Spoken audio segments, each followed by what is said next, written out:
그래야, 그래야, 그래야, 그래야. 이상하다. 언니 뒤만 졸졸 따라다니더니 어디 간 거지? 그래, 여기 있었네. 근데 그래, 어디 아픈 거니? 어제부터 잘 먹지도 않더니 병원을 가봐야 하나?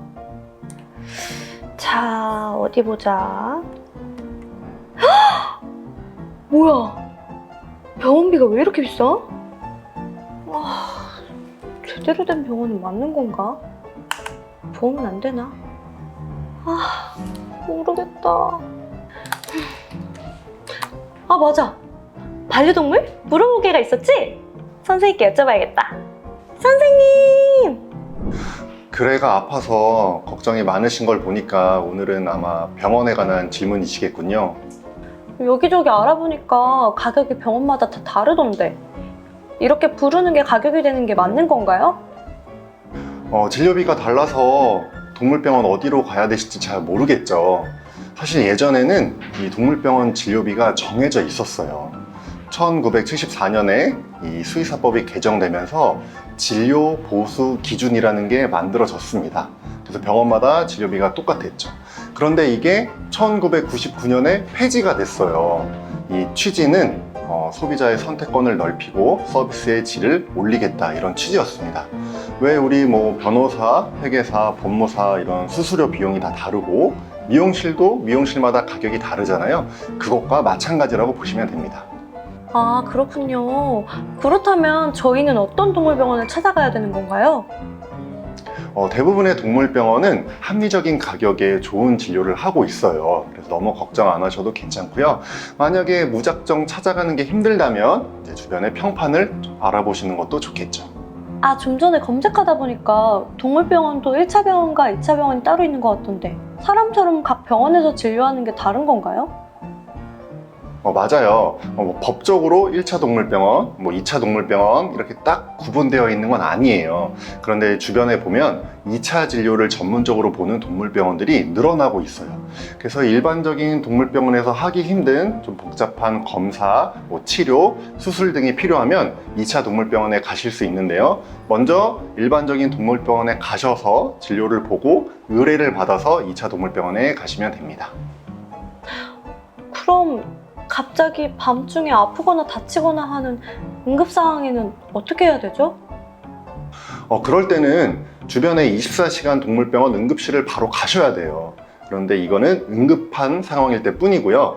우리 아이를 오랫동안 건강하게 키우시려면 가까운 주변에 평판이 좋은 동물병원을 주치처럼 두고 꾸준히 방문하시는 것이 좋습니다. 최근에는 예상되는 수술 비용을 미리 사전에 고지하게 되어 있고요. 또 진료비, 입원비 같은 일부 진료 항목은 게시하게 되어 있어요. 그래서 이런 것도 미리 참고하시면 좋을 것 같습니다.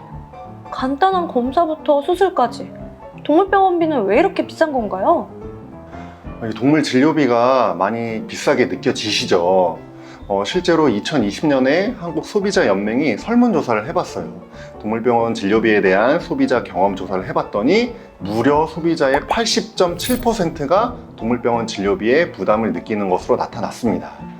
근데 이렇게 동물병원 진료비가 부담스럽게 느껴지는 이유는 건강보험 제도가 없기 때문에 그래요.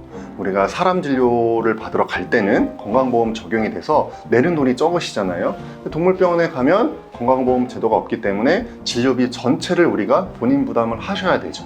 그래서 이제 상대적으로 비싸게 느껴지는 거고 실제로는 사람 진료비가 더 비쌉니다.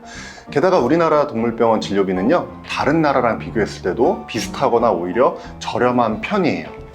그래도 보호자분들이 느끼는 부담이 크기 때문에 동물병원 진료비의 부가세 10% 이거를 없애는 방안과 동물병원 의료비를 소득공제 항목에 넣는 제도들이 지금 추진이 되고 있거든요. 그런데 이거는 이제 국회에서 해야 될 일이고요. 당장 동물병원 진료비가 너무 부담이 된다면 반려동물 보험, 펫보험에 가입하는 것도 방법이 됩니다. 보험을 가입하면 많은 도움이 되겠네요. 그럼 선생님, 반려동물 보험은 어디서 어떻게 들어야 할까요? 몇 년 전만 해도 펫보험 상품이 딱 3개밖에 없었어요. 근데 지금은 이 반려동물 보험 상품을 판매하는 회사가 10개가 넘게 생겼거든요. 슬개골 탈구 수술까지 보장해주는 상품이 나왔을 정도거든요. 그만큼 소비자의 선택의 폭이 넓어지고 있는 거죠. 그래서 펫보험을 한번 찾아보시고 괜찮은 상품이 있으면 가입하는 것도 좋은 방법이 됩니다. 근데 만약에 마음에 드는 보험 상품이 없거나 이제 보험비가 너무 부담스러우시다면 이 보험이라고 생각을 하고 매달 일정 금액을 적금을 드시는 것도 좋은 방법이 돼요. 우리 사람도 나이가 들면 점점 병원 갈 일이 많아지고 또 예기치 못한 사고를 당할 때도 있잖아요. 근데 반려동물도 똑같습니다. 반려동물도 언제나 지금처럼 이제 건강할 수는 없겠죠. 그래서 적금을 꾸준히 들어주시면 혹시라도 나중에 병원비가 많이 나왔을 때 진료비 부담을 줄이실 수 있습니다. 보험 혹은 적금. 우리 그레를 위해서 지금부터 차근차근 준비해야겠어요. 그 외에도 병원비를 줄이기 위한 방법이 또 있을까요? 제가 또 추천드리고 싶은 방법은 반려동물의 정기 건강검진이에요. 우리가 건강검진을 통해서 질병을 조기에 진단을 하면 빠르게 완치시킬 수도 있고 진료비 부담을 낮출 수도 있죠. 그런데 이 반려동물의 건강검진이 사람의 건강검진보다 오히려 훨씬 더 중요합니다. 사람보다 반려동물은 수명이 짧죠. 그래서 이 질병의 진행 속도나 발병 시점이 사람보다 훨씬 빨라요. 게다가 동물들은 말을 할 수가 없죠. 어디가 아픈지 설명을 할 수가 없어요. 게다가 동물들은 이 통증을 사람보다 훨씬 더 참고 드러내지 않으려고 하는 경향이 있습니다. 그래서 증상이 있어서 그걸 눈치채서 동물병원에 데려가면 이미 늦는 경우가 태반이죠. 반려동물을 미리미리 건강검진을 해서 건강할 때의 수치들을 가지고 있으면 아플 때 어디가 아픈지 훨씬 더 금방 진단할 수가 있습니다. 흔히 반려동물의 1년은 사람에게 거의 6년에 해당이 돼요.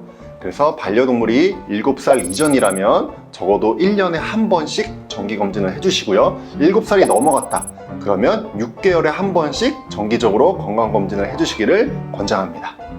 잘 아셨죠? 우리 그레 앞으로 건강하고 행복하게 키우시길 바랍니다. 오늘도 선생님 덕분에 좋은 정보를 알게 됐습니다. 유비무환의 정신으로 미리미리 그레의 건강을 챙겨서 오래오래 함께 해야겠어요. 수의사가 함께하는 반려동물 물어보게! 다음 이 시간에 새로운 질문으로 다시 찾아올게요.